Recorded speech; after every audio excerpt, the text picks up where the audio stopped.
tua kepada anak adalah bagaimana supaya anak senang, rindu, semangat untuk sholat berjamaah di masjid. Daruratu taswikihim, darurat membuat rindu anak-anak lidhihabi untuk pergi ilal masjidi kepada masjid sigoron pada waktu kecil. Jadi bapak ibu yang mungkin sudah banyak yang tidak punya anak kecil lagi tapi punya cucu kan, ajaklah anak ke masjid sejak kecil.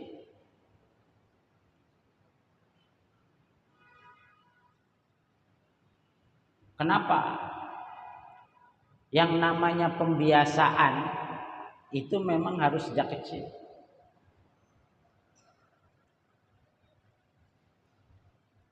Bagaimana Ustadz kalau ganggu, kalau bikin ribut?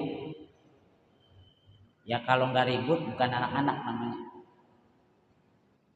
Bapak-bapak aja kadang-kadang sholat jamaah masih jawil-jawilan gini. Apalagi anak-anak.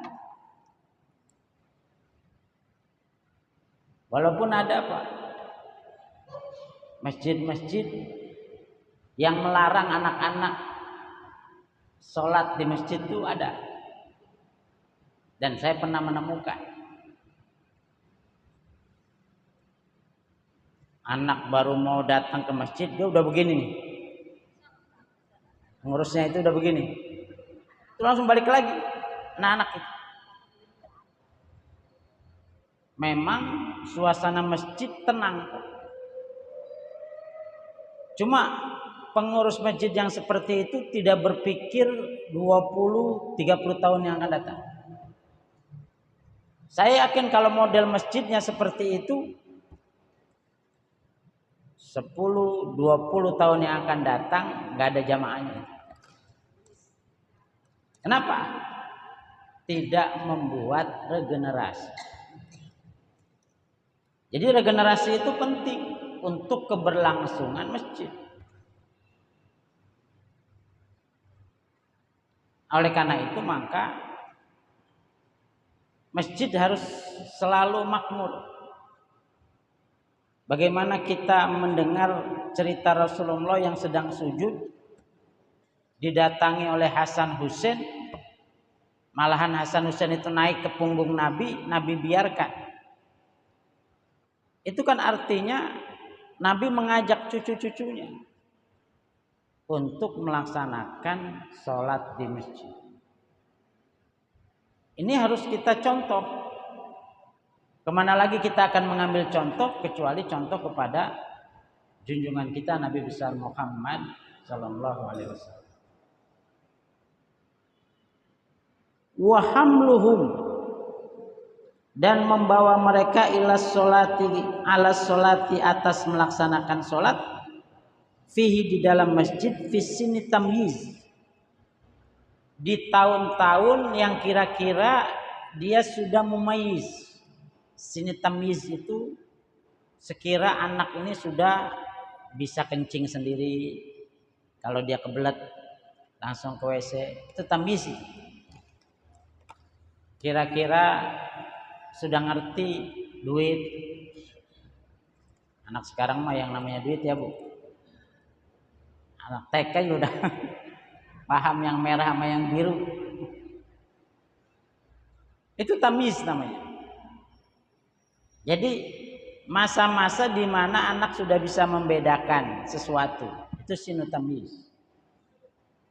Itu udah bisa dibawa ke masjid. Kenapa litamrinihim, untuk melatih mereka alal ibadati, atas ibadah. Di latihan itu memang dari kecil. La yastasqiluha, yang tidak memberatkan mereka akan ibadah, kibaron ketika besar. Tujuannya apa? Supaya nanti kalau sudah tua, sudah besar, sudah dewasa, tidak merasa berat untuk melangkahkan kaki ke masjid. Makanya kenapa di pondok, di pesantren, selalu kiai itu ngejar-ngejar jamaah itu.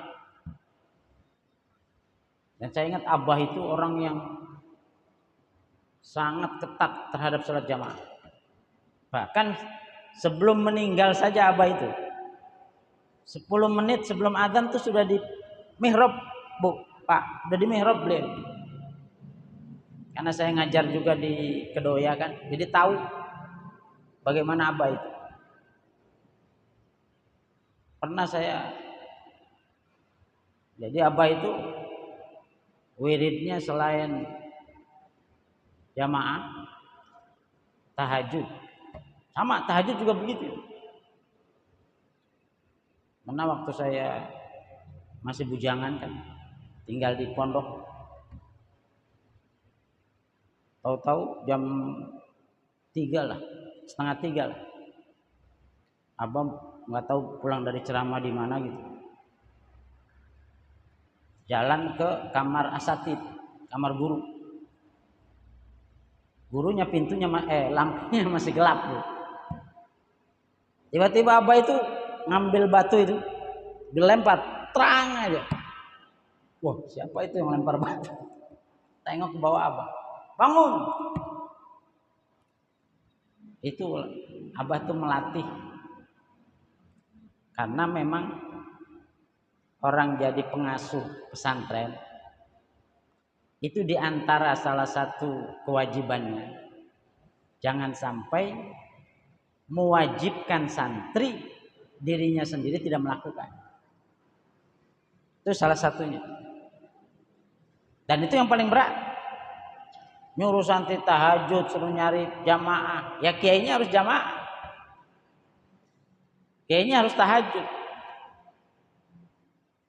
Lucu kan kalau suruh santrinya jamaah, suruh santrinya tahajud. Kiainya malah molor. Itu diantara ajaran Abah. Bagaimana anak itu selalu rajin berjamaah. Ya awalnya dipaksa Bapak Ibu. Cuma harapannya nanti anak-anak ini menjadi terbiasa. Mas sesuatu yusaiduhum yang membantu mereka alal iltizami untuk komitmen, untuk disiplin biha dengan ibadah fi hayatihim di dalam kehidupan mereka. Jadi kalau kita sudah latih sejak kecil anak, ya syukur-syukur si mondok gitu ya Bapak Ibu. Dia sudah punya komitmen ibadah itu. Dan yang paling inti adalah sholat. As-sholatu imaduddin, faman aqamaha faqad aqamaddin, wa man tarakaha faqad hadamaddin. Bahwa sholat itu adalah tiang agama. Siapa yang meninggalkan sholat berarti meninggalkan agama. Berarti dia menghancurkan agama. Maka ini penting. Watakunu dan akan menjadi apa ibadah itu syiaron sebagai syiar lahum bagi mereka indamulai di sisi Allah wa amaman nas dan di depan manusia. Dan kita harapkan ini menjadi syiar. Abah itu kalau rapat dengan guru-guru, begitu kumandang adzan itu Allahu Akbar, Allahu Akbar. Baik, rapat kita sudahin karena sudah masuk adzan. Keluar apa? Itu yang saya sendiri sampai hari ini belum bisa. Dan itu membutuhkan waktu, membutuhkan keseriusan, membutuhkan disiplin yang sungguh-sungguh.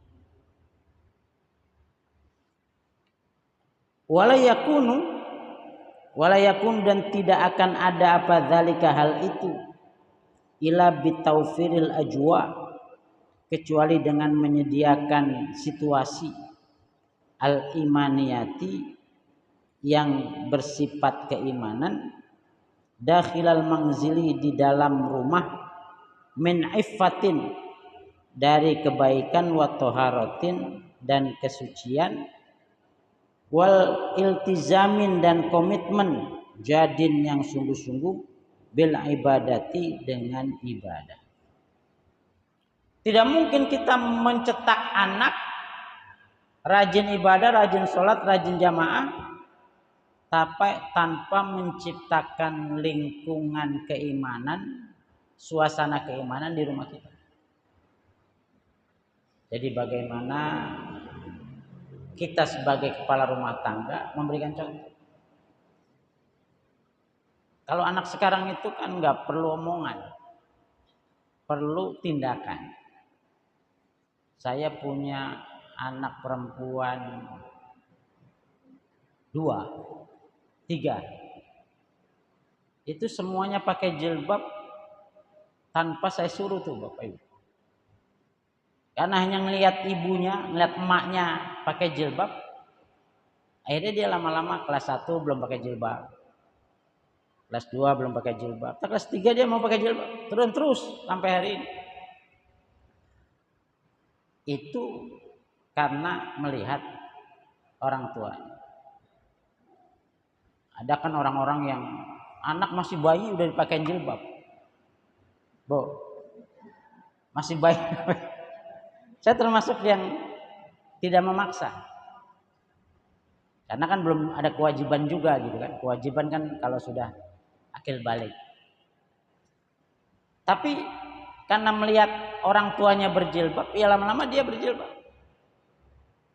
Nah begitu juga kalau orang tuanya jamaah terus, apalagi anak-anak masih kecil bisa diajak, itu nanti akan menjadi kebiasaan anak-anak. Wa adamu mulahadati hadzal amri, ketidakperhatian terhadap hal ini, awit tasahulu, atau menganggap mudah, fihi di dalamnya, min kibalil walidaini dari sisi kedua orang tua, yashalu maka akan mudah, apa amrul istighfafi, masalah meremehkan, bil ibadati dengan ibadah, wa yaj'aluha dan menjadikan akan ibadah itu sakilatan berat, ala kahilil auladi, di pundak anak-anak. Jadi kalau tidak kita perhatikan hal yang seperti ini, kita menganggap mudah saja, ala nanti juga kalau dia sudah akil balik akan sholat sendiri. Itu harus hati-hati Bapak Ibu, pandangan seperti itu. Kenapa? Kalau kita modelnya seperti itu, nanti anak ini akan meremehkan ibadah. Yang kedua, dia kalau mau ibadah itu rasanya kakinya itu dirantai gitu Bapak Ibu, diikat, sehingga mau jalan tuh susahnya setengah mati. Nah itu bagaimana? Itu tidak terjadi. Kalau itu terjadi berarti orang tuanya yang menganggap santai. Apalagi dengan situasi kita sekarang ini. Kita cukup sedih kalau melihat masjid kan Bapak Ibu. Tahu kalau di sini, lingkungan sini Penjaringan. Tapi kalau masjid yang ada di komplek, karena orang komplek itu rata-rata kerja kantor ya rata-rata, itu ketika anak-anaknya sudah mulai dewasa dan dia sudah mulai pensiun, itu isinya masjid cuma orang-orang yang pensiun itu Bapak Ibu. Ketemu yang azan tua, yang jadi Bilal tua, imamnya tua, jamaahnya tua juga. Ini problem. Kenapa? Karena orang tuanya tidak membiasakan anaknya ke masjid. Jadi kalau kita tidak memondokkan anak, ya kita latihannya begitu. Wong anak itu kalau udah SMP diajak ke kondangan aja susah ya kan Pak? Apalagi untuk ke masjid. Kenapa? Tidak dibiasakan sejak kecil. Warubbama dan barangkali ada mengakibatkan al-amro akan urusan ini ila tarkiha kepada meninggalkan ibadah. Bukan hanya berat tidak mau melaksanakan sholat, bisa jadi suatu saat dia akan meninggalkan sholat. Na'udzubillah min. Coba Bapak Ibu bayangkan, kita ngurus anak di rumah, kita kasih makan, kita sekolahin, kok nggak sholat? Gimana? Sama aja ngurus apa Pak? Pak, Bu, sama aja ngurus apa? Sama saja ngurus, bukan manusia kan gitu. Ngurus ayam itu. Sebab ayam tidak punya kewajiban sholat kan gitu. Nah oleh karena itu maka supaya tidak terjadi dari kecil sudah kita bimbing. Wa min huna dari sini jaa maka datang apa amrul Luqmanil Hakim, hal yang terkait dengan amrun suatu hal amrul Luqmanil Hakim, suatu hal yang terkait dengan Luqman Al-Hakim libnihi kepada anaknya biiqamatis shalah untuk melaksanakan sholat. Ya bunayya aqimis shalah. Jadi kalau kita baca surat Luqman itu diantara nasihat yang diberikan oleh Luqman Al-Hakim kepada anaknya, itu pesannya adalah pesan untuk melaksanakan sholat. Kenapa? Karena sholat tadi itu adalah tiang agama.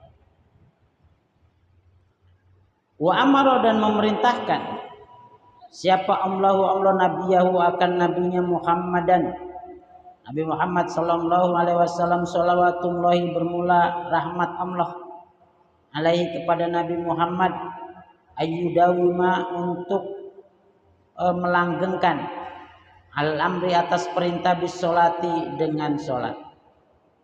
Wa'mur dan perintahkanlah ahlaka akan keluargamu bis sholati dengan sholat, wastabir dan bersabar alaiha atas sholat. Lanas aluka kami tidak meminta kepadamu rizkon akan rezeki. Nahnu bermula kami itu narzukuka memberikan rezeki kepadamu. Wal akibatu dan bermula akibatnya litakwa menjadikan takwa. Litakwa menjadikan takwa. Jadi dalam surat Toha ayat 132 Allah menyuruh bapak-bapak untuk memerintahkan keluarganya sholat. Wa'mur ahlaka bis sholati. Perintahkan keluargamu, anak, istri, termasuk yang kerja sama kita, untuk melaksanakan sholat. Terus wastabir alaiha, harus sabar dengan sholat itu. Sabar apanya maksudnya Ustaz? Sabar ketika memerintahkannya, sabar ketika jalan untuk menyuruhnya, sabar ketika menghadapi anak, sabar ketika menghadapi istri yang belum mau sholat. Wastabir alaiha. Ingat tuh bapak saya almarhum, Kalau subuh beliau ke masjid, anaknya nggak dibangunin. Almarhum ini memang kalau soal jamaah ke masjid nggak maksa. Itu dia pulang, anak-anaknya masih tidur nih Pak, Bu. Itu ngetok pintu, kalau belum dia lihat anaknya wudu, belum selesai itu. Sholat. Terus Bapak Ibu, kita kadang-kadang jengkel ya anak ya, namanya orang lagi tidur, dibangunin orang tua. Tapi begitu, itu yang dimaksud wastabir alaiha. Harus sabar. Apalagi anaknya malamnya begadang, ya kan? Bakal susah dibangun. Ya, tapi harus wastabir alaiha. Biar Bapak Ibu nanti tidak dimintakan pertanggungjawaban oleh Allah. Kalau Bapak Ibu sudah tadi, ayo sholat. Udah diorok-orok, ayo bangun. Kok nggak bangun juga? Nanti kita bisa ngomong di hadapan Allah. Ya Allah, bukan saya tidak mau memerintahkan anak dan istri saya. Saya sudah, masa sih saya harus berantem sama anak, harus ribut sama istri. Nah, itu misalnya seperti itu. Itu ada alasan kita. Tapi kalau kita abai, cuek, apa nanti jawaban kita ketika ditanya oleh Allah Subhanahu wa taala? Karena itu bagian tanggung jawab daripada kita. Terus Allah mengingatkan, lanas aluka rizqon, kami tidak meminta rezeki. Dalam arti bagaimana? Kalau seandainya ada manusia di muka bumi ini semuanya nggak sholat, nggak masalah bagi Allah. Memangnya kita, ya kan, punya perusahaan, punya karyawannya mogok, kira-kira duit perusahaan lancar apa enggak? Ambruk, Bapak Ibu, nggak ada yang kerja. Beda dengan Allah. Kita melaksanakan ibadah itu kepentingan kita, bukan kepentingan Allah. Allah nggak punya kepentingan. Allah cuma ngasih tahu kalau kamu nanti di akhirat mau hidup enak, kamu laksanakan perintah saya. Kamu nggak mau ya terserah. Makanya di sini bahasanya lanas aluka rizqon. Kami tidak meminta kepadamu rezeki. Sebagaimana orang-orang yang ada di dunia itu. Semuanya ada pamrih. Saya tidak pamrih. Kata Allah, nahnu narzukuka. Yang memberikan rezeki itu kita. Bukan kalian. Ujung-ujungnya apa? Wal aqibatu littaqwa. Kalau kalian sudah rajin sholat, rajin ibadah, nanti kamu akan mendapatkan takwa. Dan takwa itu, kata ulama, kata Ubay bin Ka'ab ketika ditanya, apa itu takwa? Takwa itu seperti orang yang berjalan di antara rumput-rumput yang berduri. Pak, kira-kira nih kalau kita jalan nggak pakai alas di rumput-rumput, ada sebagian rumput yang berduri, ada yang tidak. Apa yang dilakukan? Apa yang dilakukan? Hah? Bu, apa yang dilakukan? Menghindari yang berduri. Itu yang namanya takwa. Makanya orang Islam enggak sembarangan kan? Ini boleh dimakan. Ini enggak boleh enggak dimakan. Ini boleh, tapi bahaya kalau dimakan. Kolesterol bisa naik, asam urat bisa naik. Dimakan apa enggak? Enggak. Makanya yang namanya orang makan itu ngikutin mulut apa ngikutin perut? Tuh. Ngikutin mulut apa ngikutin perut? Hah? Ngikutin perut. Kalau ngikutin mulut bahaya. Ya kan? Lihat tuh kayak orang yang challenge di medsos itu, makan cabai dikeletus, ya kan? Rujak sambelnya satu cobek, mangga masih muda-muda dikeraup. Itu namanya tidak mementingkan perut. Itu mementingkan mulut. Yang mulut itu nanti dapat duit, intinya begitu. Nah, itu kesalahan kita. Wajah dan datang fil athari, di dalam athar sahabat, anan Nabiya sallallahu alaihi wasallam, bahwa Nabi Muhammad sallallahu alaihi wasallam ba'da nuzuli hadil ayati, setelah turunnya ayat ini, karena adalah siapa Nabi itu yadhabu pergi, qala sobahin setiap pagi, ila baiti Fatimah, ke rumah Fatimah, wa Ali, dan ke rumah Ali, yaqulu, berkata siapa Nabi, as-sholah as-sholah as-sholah, ai salat salat salat salat. Jadi Nabi itu begitu ayat yang tadi turun itu, Pak, Bu, wa'mur ahlaka bis sholati wastabir 'alaiha nahnu narzuquka, la nas'aluka rizqan nahnu narzuquka wal 'aqibatu littaqwa. Itu Nabi setelah ayat itu turun selalu ke rumah anak dan mantunya. Salat, salat, salat. Sempat pada suatu hari Sayyidina Ali habis perang, Bapak Ibu. Perang sampai tengah malam. Pulang jam 3:30 karena lelah sekali. Sayyidina Ali itu tidur, Bapak Ibu. Ya karena lelah begitu tetap Nabi as-sholah as-sholah as-sholah. Rupanya ya namanya manusia, Sayyidina Ali jengkel juga dibangunin mertua kan. Orang baru tidur udah dibangun. Akhirnya aduh siapa sih ganggu ini, gitu kan.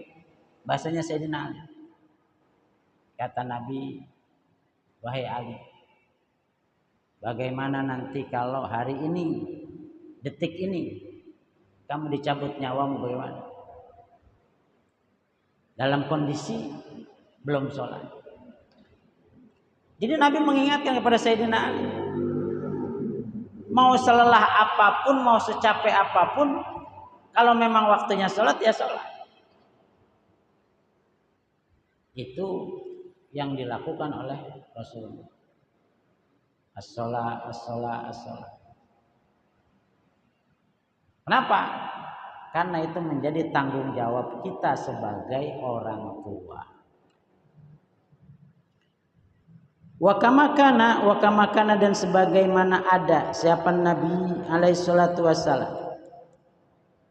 Karena adalah siapa Ismailu, Nabi Ismail. Kamas yatahaddasu, sebagaimana berbicara anhu tentang Nabi Ismail. Apa Al-Qur'anu, Al-Qur'an. Wadhkur, dan ingatlah fil kitabi, di dalam kitab suci Ismail, yaitu Nabi Ismail. Innahu, sesungguhnya Nabi Ismail, karena adalah siapa Nabi Ismail itu shodiqul wa'di. Itu shodiqul wa'di, orang yang benar janjinya. Wa kana, dan adalah siapa Ismail itu rasulan, seorang rasul, nabiyan, seorang nabi. Wa kana, dan adalah siapa Ismail itu ya'muru, memerintahkan ahlahu, akan keluarganya, bisolati, dengan solat, waz zakati, dengan zakat, waz zakati, dan zakat. Wa kana, dan adalah siapa Ismail inda rabbihi, di sisi Tuhannya, mardiyan, dalam keadaan ridho, mardiyan, dalam keadaan ridho.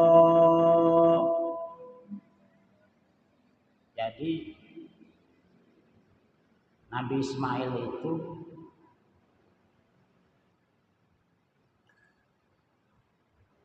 punya istri atau menikah 2 kali. Jadi ketika Nabi Ibrahim ingin punya anak, punya istri namanya siapa? Istrinya Nabi Ibrahim yang pertama namanya siapa? Siapa namanya? Yang kencang siapa? Takut salah Ustaz. Namanya Sarah. Punya istri tapi lama nikah sampai 80 tahun gak punya anak.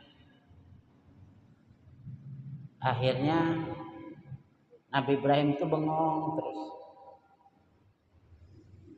Rupanya kalau istri itu kan peka terhadap suami. Benar gak Bu? Bu, benar gak? Benar. Akhirnya ditanya, Mas, kenapa bengong? Apa Mas pengen punya anak? Nabi Ibrahim diam aja. Ya kalau pengen punya anak, biangnya nggak diganti, ya nggak punya. Ya Bu. Benar pengen ngomong gitu tuh Nabi Ibrahim itu.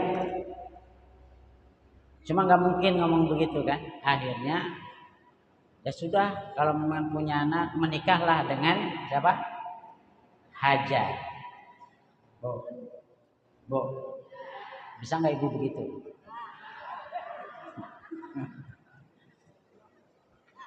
Jadi Nabi Ibrahim menikah itu atas saran istri pertama. Kira-kira ibu begitu nggak?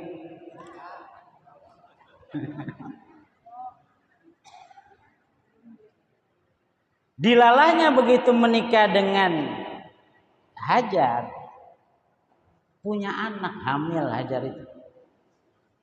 Gimana perasaan istri tua kira-kira?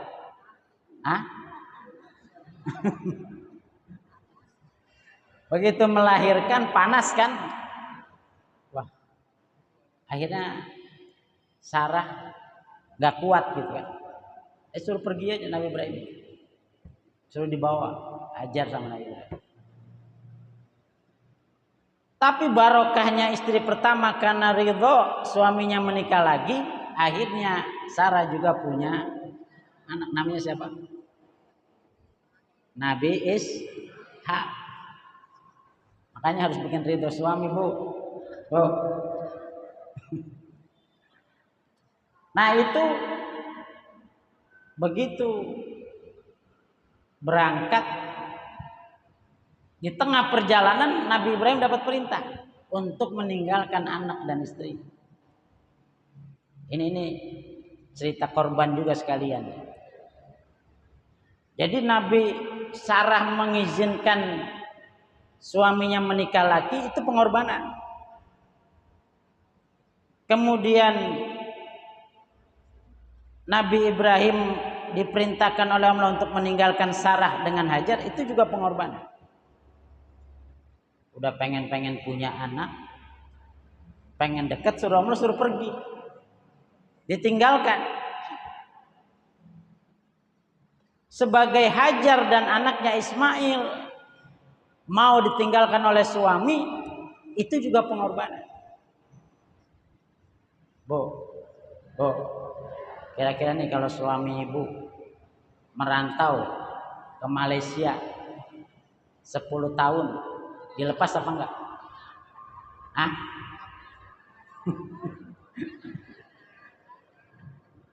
Nah itu pengorbanan itu. Ini cerita pengorbanan, cerita korban ya kan. Orang itu kalau berkorban ya begitu. Begitu perintah Allah, ya sudah. Akhirnya Hajar menerima. Lama itu Nabi Ibrahim tidak datang-datang. Sampai Nabi Ismail berusia sekitar 13 tahun.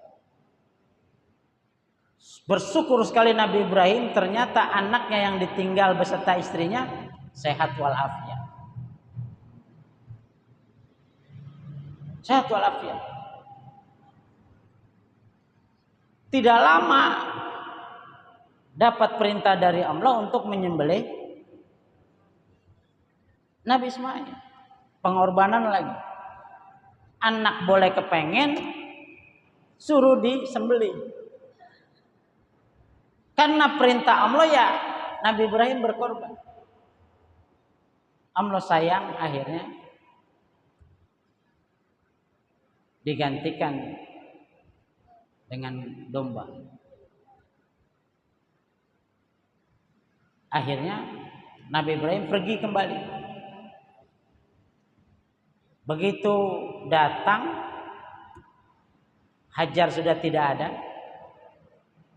tinggal anaknya Ismail. Ismail rupanya anak punya istri.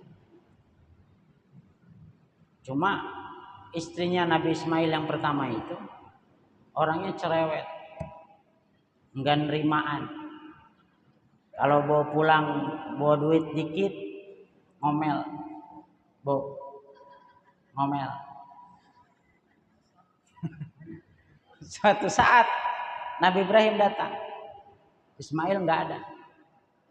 Wah, itu cerewetnya yang namanya istrinya Nabi Ismail itu.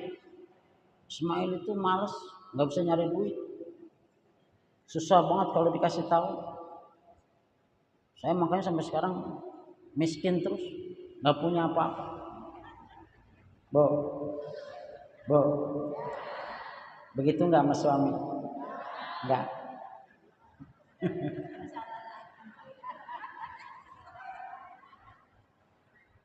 Akhirnya begitu lagi ngobrol sama mantu Nabi Ibrahim, datang Nabi Ismail.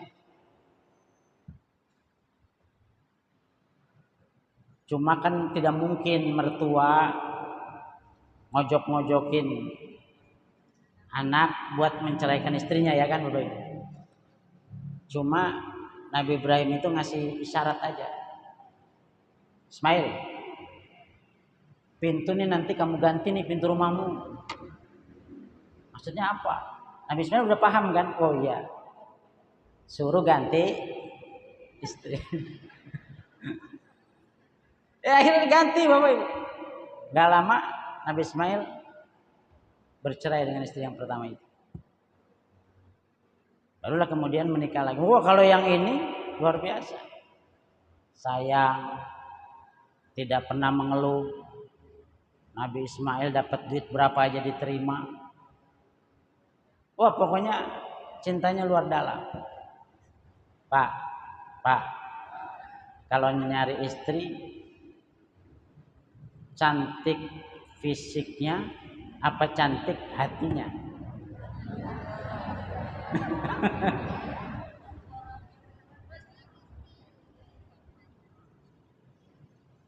Itu terjadi.